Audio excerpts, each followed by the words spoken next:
मनुष्य एक बहुत बुद्धिमान प्राणी है और इसका जो मन है बहुत ही चंचल है और इसकी जो इंद्रियां हैं वे भी बहुत चंचल है। मनुष्य को परखना, समझना और समझाना ये सब एक जटिल काम है और मनुष्य बहुत परिवर्तनशील है। इसके मन में क्या है ये दूसरे व्यक्ति के जानने की बस की बात नहीं, क्योंकि ये अपने मन को बदलता रहता है, हर मिनट में बदल लेता है, हर सेकंड में ये चक्कर मकर करता रहता है। और फिर भी बहुत से मनोवैज्ञानिक, दार्शनिक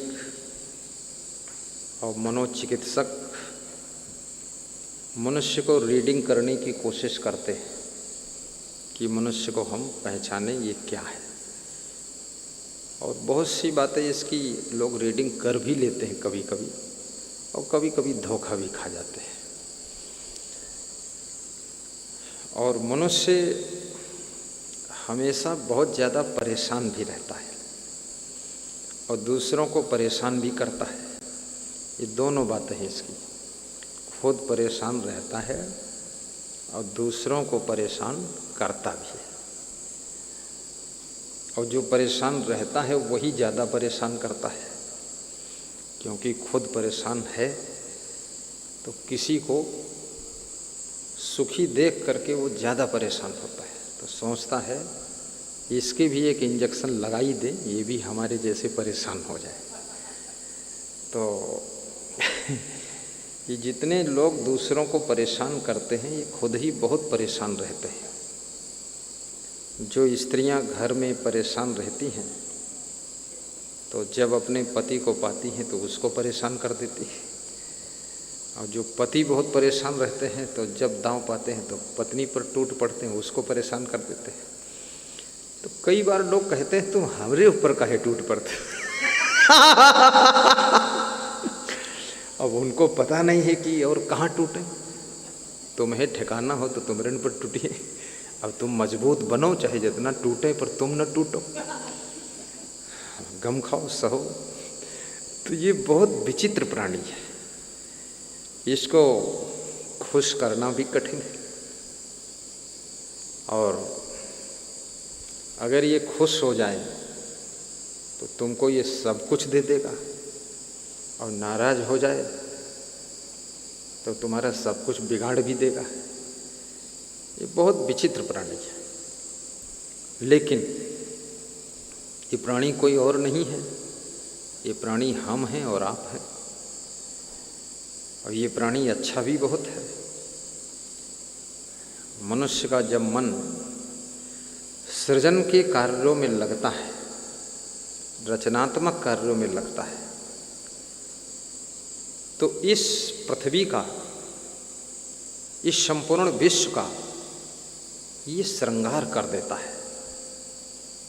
कहीं सुंदर सड़कें बनाता है, कहीं रेलवे लाइन का जाल बिछाता है, कहीं अच्छी अच्छी ट्रेन बनाता है, कहीं टीन शेड खड़ा करता है, कहीं भवन खड़ा करता है, कहीं सत्संग भी करता है।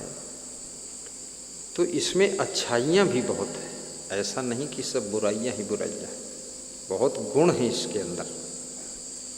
हॉस्पिटल बना देता है और सफाई शुद्धता करके फूल फुलवारी लगा करके स्वर्ग जैसा वातावरण बना देता है। ये कोई साधारण प्राणी नहीं है।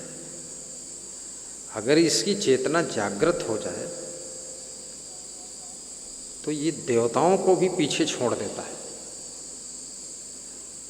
नारी ही नारायणी बन जाती है और नर नारायण हो जाता है।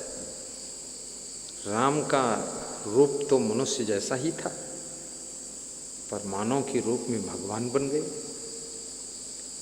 कबीर मानव के रूप में संत बन गए। स्वामी महावीर जैन धर्म के 24वें तीर्थंकर भगवान महावीर कहे गए। महात्मा बुद्ध भगवान बुद्ध कहे गए। कृष्ण जी कृष्ण भगवान कहे गए। क्या लोग मानते ही हैं और उनके मंदिर भी बने हैं, उनमें भगवत गुण थे। तो ये मनुष्य यदि ठान ले, संकल्प ले ले, तो बहुत बड़ी ऊंचाइयों को छू सकता है।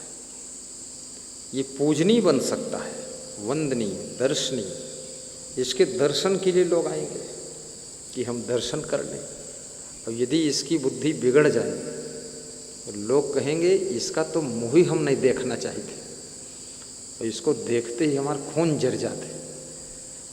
और जहाँ देख लेते हैं कहते बस ये का हटाई दो, तो हमरे गुस्से आई रही। आपका आचरण यदि बिगड़ गया तो लोग आपको देखना नहीं चाहते। कई बार घर गृहस्थी में भी लोग ज़्यादा बिगड़ जाते हैं जब, तो माँ बाप कह देते हैं तुम मुंह न दिखावे हाँ, और पत्नी कह देते तुम्हारे शकल देखे वाली नहीं। और पति कहते अब की तुम जायो मायके में है तो हुआ ही रहो, हियाँ न मुँह दिखाओ यार, क्योंकि उससे सब बिल्ला ही गए, वो भी गए, परेशान ज़्यादा हो गए।